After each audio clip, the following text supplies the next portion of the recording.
안녕하세요. 펀드매직입니다. 오늘은 타이거 차이나 전기차 ETF 비중 축소 리스크 관리에 대한 말씀을 드려볼까 합니다. IRA 어제 인도네시아 관련된 영상에서 소개해드렸던 인플레이션 감축 법안의 악재 연장으로 그 법안 내 우려법인 조항이 더 특히 이 ETF에겐 우려스럽게 느껴지기 때문인데요.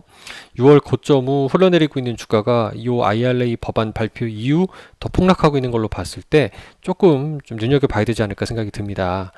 인도네시아 얘기고요. 주로 인도네시아 광산과 중국 자본의 조합이 많다는 거예요. 그러니까 원광은 인도네시아에서 생산은 되지만 재련회사는 중국 자본이 들어가기 때문에 이런 조합으로 생산된 이제 소재를 우리나라 기업이 이제 수입을 하게 돼서 사용할 경우에는 여기 IRA 법안에 따라서 이제 보조금 혜택을 받을 수 없다라는 큰 이제 위기에 빠진다는 거죠. 다만 이제 인도네시아의 경우에는 이제 RCEP 같은 그 FTA에 준하는 협정국은 아니에요. 하지만 인도 태평양 경제 프레임워크 IPEF 참여국이기 때문에 여기에는 포함되니까 좀 예외를 해달라고 미국 정부와 협상해달라고 우리 정부 측에 요청했다고 하니까 좀 우리 정부가 좀 외교력을 잘 발휘해줬으면 하는 바람입니다. 근데 하지만 이 중국을 노린 법안이기 때문에 이런 그 우려법인 조항이 더 큰 걸림돌이라는 게 이 기사 내용에서도 좀 저는 걱정스럽게 와닿습니다. 해외 우려법인 조항에 따르면은 이제 보조금 지급 대상에서 제외하되 어떤 기업들이냐, 주로 중국, 러시아, 북한, 이란 등 이제 미국과 사이가 안 좋은 나라들이 주 대상이 되는 거죠. 심지어 투자하는 펀드의 경우에도 이렇게 미국 중공군 투자 기업이라고 그래서 이제 중국 공산당의 지분이 들어가 있는 회사들은 투자를 못하게끔 한 법안이 시행된 적도 있잖아요. 이런 걸 감안해 보면 상당히 좀 우려가 되는 상황인 것 같습니다. 특히 중국 전기차 회사 입장에서 말이죠.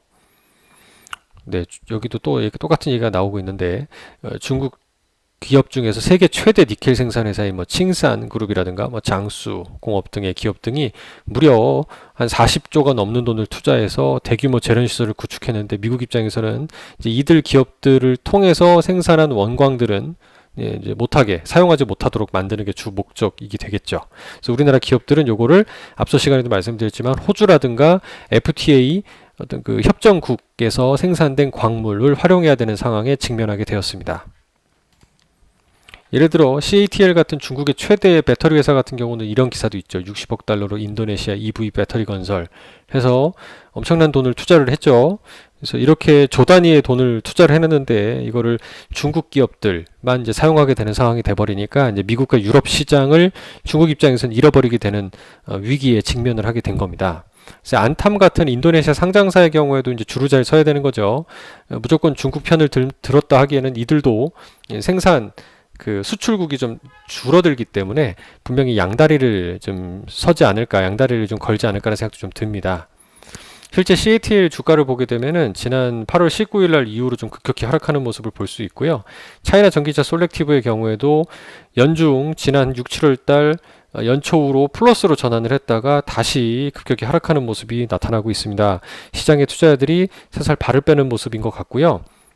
그럼 어느 정도인지를 사실 살펴보면 대략 지금 2023년도까지는 40%로 이제 FTA 체결국 배터리 광물로 채워야 됩니다. 그러니까 인도네시아산 100%를 쓰고 있었으면 이걸 60으로 줄이고 40을 호주나 다른 국가로 변경해야 되는 상황인 거죠. 근데 이게 2027년은 80%까지 조달해야 되는 상황이 됩니다. 이렇게 불확실성이 커지는 중이기 때문에 이게 시행령이 어떻게 나올지 몰라도 제가 볼 때는 일단 리스크 관리 차원에서 그동안 비중이 좀 크셨던 분들이라면 일부 좀 줄여야 되시지 않을까라는 생각도 좀 가지고 있습니다. 장기 성장성은 물론 좋겠지만 무역 분쟁 속에서는 그래도 이 판이 바뀌기 때문에 조심해야 되는 거 아닌가 생각이 들어요. 그러니까 사이 좋을 때 성장성이 높은 거잖아요.